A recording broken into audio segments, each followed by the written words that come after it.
Swastiastu. Perkenalkan, nama saya Nikadek Cintia Rika Putri dari kelas 11 IPS nomor absen 26. Saya akan menyampaikan materi tentang Sumpah Pemuda dan Jati Diri Keindonesiaan. Latar belakang Sumpah Pemuda. Yang pertama adalah politik etis. Pada awal abad ke-19, kolonial Belanda membuat berbagai kebijakan yang menindas rakyat Indonesia dengan cara mempekerjakan tanpa memberi bayaran. Akibatnya pemberontakan terjadi di sejumlah daerah, serta kebijakan tersebut juga mendapatkan kritikan keras dari politikus dan intelektual Belanda. Dari kritikan tersebut dibuatlah politik etis, yaitu kebijakan balas budi oleh pemerintah Belanda untuk mensejahterakan rakyat Indonesia. Politik etis tersebut menyasar kepada 3 bidang yang mencakup edukasi, irigasi, transmigrasi, dan migrasi. Yang kedua ada perkembangannya pers. Perkembangan media cetak dan pers ikut andil dalam perkembangan ideologi dan pergerakan bangsa. Surat-surat kabar yang sudah mulai ada pada zaman itu membantu mempercepat berkembangnya semangat nasionalisme di kalangan rakyat. Salah satu tokoh pendiri pers adalah Tirto Adi Soertjo yang pertama kali menerbitkan surat kabar di Nusantara dengan bahasa Melayu. Yang ketiga ada bangkitnya nasionalisme dengan munculnya berbagai organisasi kepemudaan. Haji Saman Hudi mendirikan Sarekat Dagang Islam pada tanggal 16 Oktober 1905 di Solo, yang kemudian menjadi pelopor berdirinya organisasi kepemudaan. Organisasi ini terus berkembang dan bermunculan di berbagai daerah di Nusantara saat itu. Setelah itu terbentuk juga organisasi Budi Utomo pada tanggal 20 Mei 1908, yang dimana dengan terbentuknya Budi Utomo ini, pergerakan organisasi pemuda semakin pesat hingga kemudian para pemuda terpelajar memperjuangkan aspirasi bagi rakyat kecil. Selanjutnya saya akan lanjutkan yang kedua, yaitu Sumpah Pemuda menjadi tonggak persatuan dan kesatuan bangsa. Jika satu batang lidi akan dengan mudah dipatahkan, namun jika banyak batang lidi yang kemudian disatukan maka akan sulit untuk dipatahkan. Inilah persatuan yang merupakan elemen penting dalam suatu kelompok atau bahkan di dalam tataran yang lebih luas lagi seperti negara. Sumpah Pemuda merupakan bukti otentik dari proses kelahiran pemuda Indonesia pada 28 Oktober 1928. Proses kelahiran ini merupakan buah dari perjuangan rakyat yang selama ratusan tahun ditindas kolonial Belanda.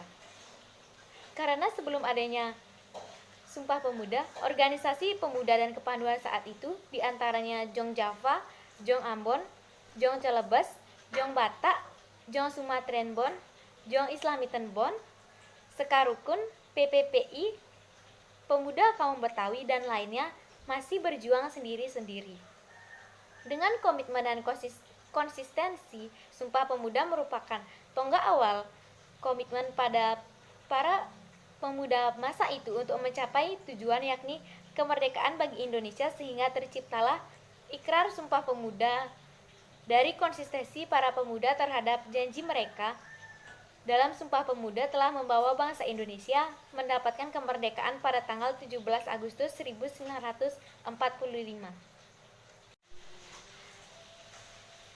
Nah, masuk yang ketiga adalah penguatan jati diri keindonesiaan sebagai indikasi semangat Sumpah Pemuda. Yang pertama ada politik untuk kesejahteraan dan kejayaan. Pada tahun 1912, organisasi perempuan pertama yang berdiri adalah Putri Mardika di Jakarta.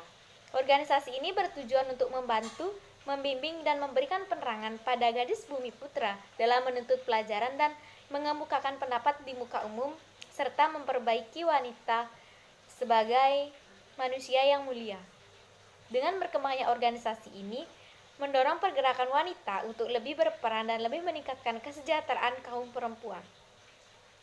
Pada perkembangan selanjutnya, organisasi ini berubah nama menjadi Perserikatan Perhimpunan Istri Indonesia atau yang disingkat PPPI. Perjuangan organisasi ini semakin kuat dengan didirikannya Istri Seda dan Istri Indonesia. Lanjut yang kedua adalah pemuda yang berpolitik. Pada mulanya, perkumpulan Indonesia Muda tidak diperbolehkan terlibat dalam politik. Tekanan pemerintah terhadap larangan politik mendorong anggota Indonesia Muda untuk mendirikan perkumpulan lain. Bahkan tersebar di berbagai organisasi politik atau golongan yang ada saat itu. Pada tahun 1931, orang-orang PNI baru di Malang mendirikan Suluh Pemuda Indonesia yang bercolok Marhaen. Partindo di Yogyakarta mendirikan sebuah Persatuan Pemuda Rakyat Indonesia atau PERPRI. Dalam gerakannya, para pemuda juga melakukan kegiatan kepanduan, di mana kepanduan ini berasal dari Kepanduan Jong Java, Pemuda Sumatera, dan organisasi pemuda lainnya. Di samping itu juga berdiri kepanduan berdasarkan kebangsaan dan keagamaan seperti Napiti, Hizbul Waton, Siap, dan Kepanduan Rakyat Indonesia. Selanjutnya ada nasionalisme yang revolusioner. Sebagai seorang terpelajar, Soekarno muncul sebagai pemuda cerdas yang memimpin pergerakan nasional baru. Ia mendirikan partai dengan nama Partai Nasional Indonesia pada 4 Juli 1927. Soekarno juga turut serta memprakarsai berdirinya Pemfukatan Perhimpunan Politik Kebangsaan Indonesia atau PPPKI pada 1927. Pada 28 Oktober 1928, organisasi ini juga ikut menyatakan ikrar tentang tanah air yang satu, berbangsa yang satu, dan berbahasa satu, yaitu Indonesia. Hal ini sesuai dengan pernyataan Sumpah Pemuda dan Ikrar Sumpah Pemuda. Yang keempat, ada Volksraad sebagai wahana perjuangan. Pada akhir tahun 1929, pimpinan PNI ditangkap.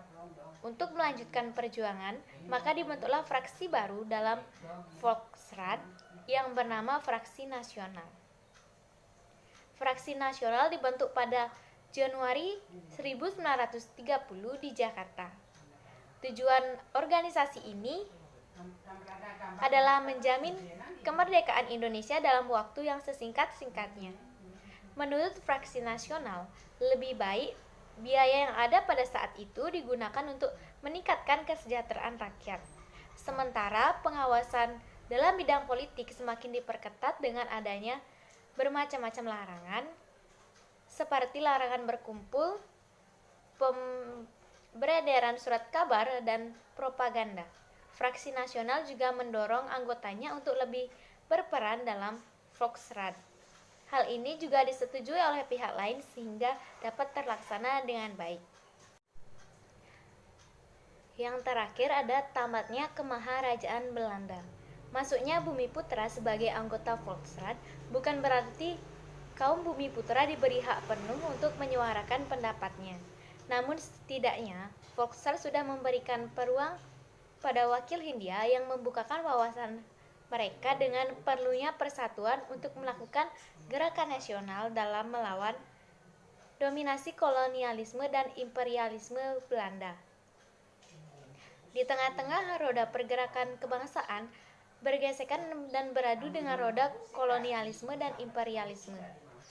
Tuhan Yang Maha Kuasa telah membuat skenario baru, yakni dengan berkorbannya Perang Dunia II, di mana perang ini dengan cepat menjalar ke Indonesia yang ditandai dengan datangnya tentara Jepang yang kemudian ikut menyudahi Kemaharajaan Belanda di Indonesia.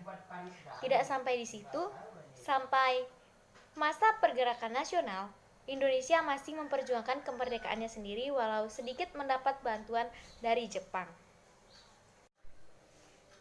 Baik, sekian yang dapat saya sampaikan mengenai materi Sumpah Pemuda dan Jati Diri Keindonesiaan. Jika ada kesalahan kata, mohon dimaafkan. Saya akhiri dengan Parama Santi. Om Santi Santi Santi Om. Sampai jumpa. Salam semangat.